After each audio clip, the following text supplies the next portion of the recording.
The moment you open your mouth to explain yourself, you have already lost. Picture it. The accusation lands. A subtle jab at a dinner party. A questioning of your competence in a meeting. A lover twisting your words. You feel the heat rise in your chest.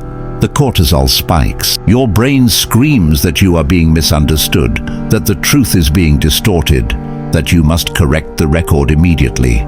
So you speak, you clarify, you justify, you offer context, and in that exact second, you have handed them your throat. Because the world does not judge you by the truth of your words.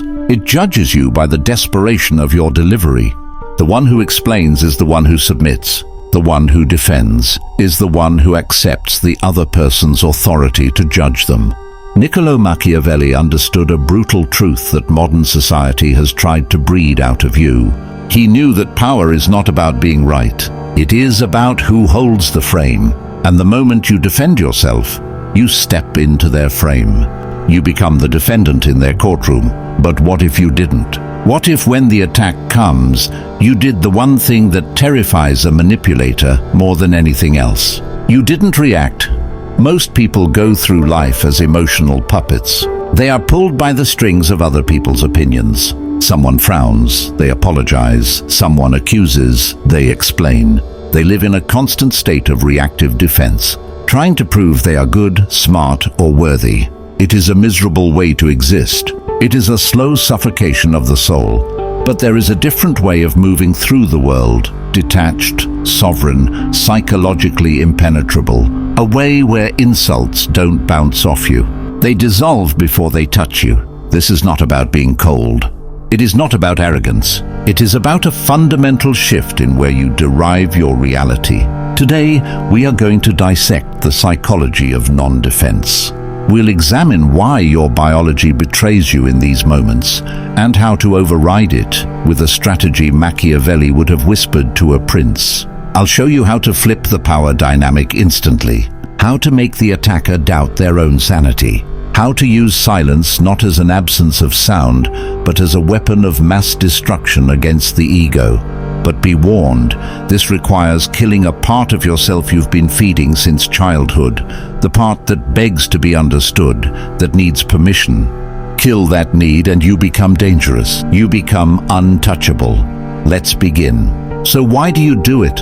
Why, when someone challenges you, is your first instinct to provide evidence of your innocence?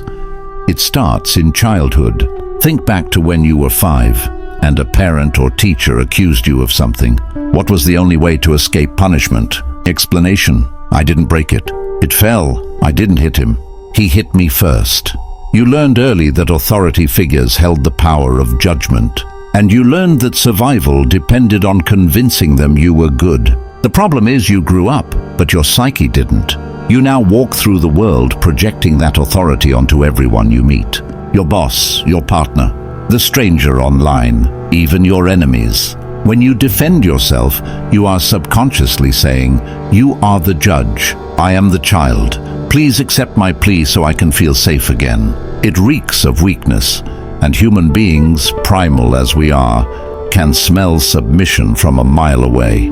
Machiavelli wrote, "It is much safer to be feared than loved." Translate that into modern social dynamics. It is much safer to be respected than understood. When you rush to defend, you prioritize being understood over being respected. You say, "Please get me, please see my intent." A king does not explain his decree. A lion does not explain its hunt. The moment you start rambling, showing texts, listing reasons, digging up the past to prove your point, you signal that your stability depends on their agreement. You hand them the key to your house, and once they have it, they can trash the place whenever they want. This is the trap of the validating self, the belief that clarity will save you. You think that if you explain it well enough, they'll finally say, "I see now, you're right." But almost never does that happen, because the attack was never about facts. It was about power. They didn't accuse you to uncover the truth. They accused to see if you would jump, and you jumped. The first step to becoming untouchable is realizing the courtroom does not exist. There is no judge, there is no jury, only you and your perception of reality. When you stop treating others like judges, their accusations stop sounding like sentences. They start sounding like opinions, and opinions are just noise. So what happens when you don't jump? Imagine the scenario. Someone throws a verbal spike at you.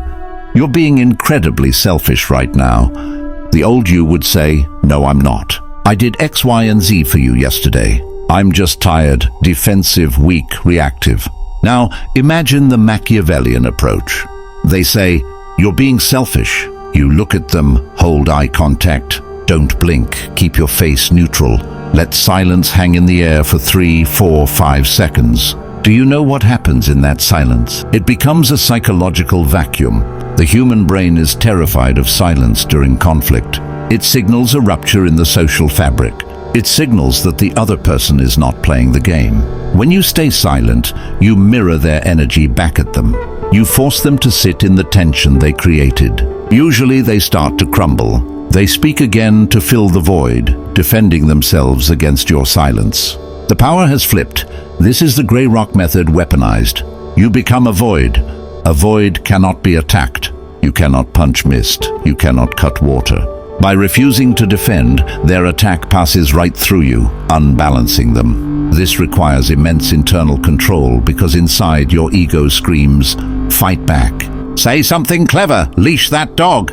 Machiavelli knew the most powerful person in the room is the one who cannot be read. If you defend, you reveal your values. You reveal what hurts you. You reveal your buttons. "I'm not stupid," you shout. Now they know your insecurity is intelligence. "I'm not a bad person." Now they know your insecurity is moral standing. Silence reveals nothing. It is a dark mirror. When they look into it, they only see their own aggression reflected back. It makes them uncomfortable. It makes them feel judged, even though you haven't said a word.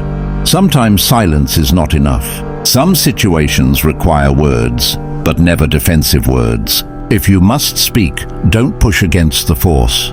Pull it, use the aikido of conversation. There is a concept in dark psychology called agree and amplify. It creates cognitive dissonance in the attacker. Defending validates the accusation. Leaning into it exposes how absurd it really is. If someone accuses you of something ridiculous, defending yourself suggests it's serious. Instead, exaggerate it until it becomes a caricature. You refuse to be insulted by refusing to be insecure. You're greedy. Defensive response, "No, I'm not. I just want to provide for my family." Predictable, weak. Machiavellian response, "You caught me. I swim in gold coins like Scrooge McDuck every Tuesday. Bad for my back." Say it with a flat face or a faint smirk. You just reframed reality. You showed you're not insecure. You turned a serious attack into humor. You established that you control the frame, not them. They wanted to hurt you. Instead, you took their knife and started peeling an apple with it. This signals amused mastery, the ultimate high-status state. Amused mastery is the attitude of a parent watching a toddler throw a tantrum. You don't argue, you don't get angry. You're calm because you know you're safe. When you defend yourself, you get down on the floor and scream with the toddler. Don't do that. Stand up. Look down, smile. Robert Greene, in the 48 Laws of Power, talks about recreating yourself. Part of that is refusing the identity others try to force on you. If you fight the label, you accept the box. If you mock it, you dissolve it. You're arrogant. I prefer charmingly confident. You only care about yourself. I'll add you to my list next year. It is savage, it is dismissive, and it is deeply attractive. Why? Because it signals wholeness. You don't need validation to know who you are. A person who knows they are generous laughs when called stingy. A person who knows they are smart laughs when called stupid. If you're defending, it's because a part of you fears they might be right. That is the shadow work. Let's go deeper. Every conversation has a hidden structure. In conflict, there is usually a judge and a defendant. The judge asks questions. Why did you do that? What were you thinking? The defendant answers. Whoever asks the questions holds the power. The most lethal Machiavellian move is refusing to be the defendant and seizing the role of judge. You do this by answering questions with questions. Why are you always late? Defensive response. There was traffic. Power move. Why does my arrival time affect your mood so deeply?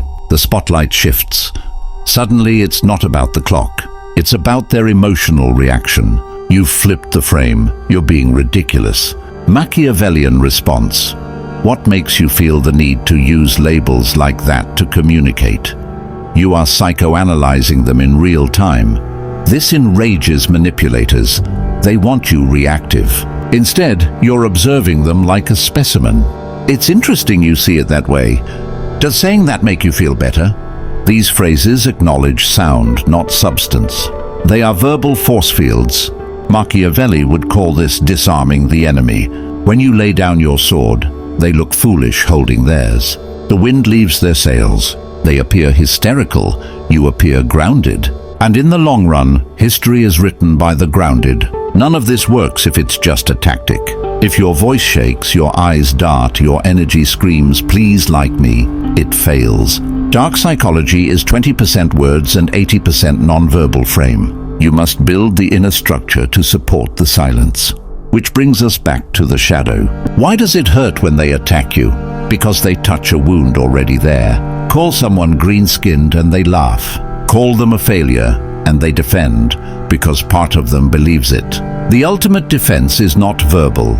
It is self-knowledge. It is owning your flaws and accepting your darkness. When you know you can be selfish and someone calls you selfish, you say, sometimes, yes. Shame loses its power. You cannot shame someone who has already accepted themselves. You cannot expose someone with nothing left to hide. This is what it means to be untouchable. The arrows pass through. You are no longer a fortress. You are the wind, so here is the challenge. For the next 7 days you will play a game. It is called no defense. No matter what happens, no matter how small the accusation, you are forbidden from explaining yourself. If you are late, say, "I'm late." Do not give a reason. If you spill the coffee, say, "I spilled the coffee." Do not blame the cup. If someone misunderstands you, let them. Sit in the fire of discomfort. Feel the urge to fix it, to manage perception, to be the good one. Let that urge burn to ash.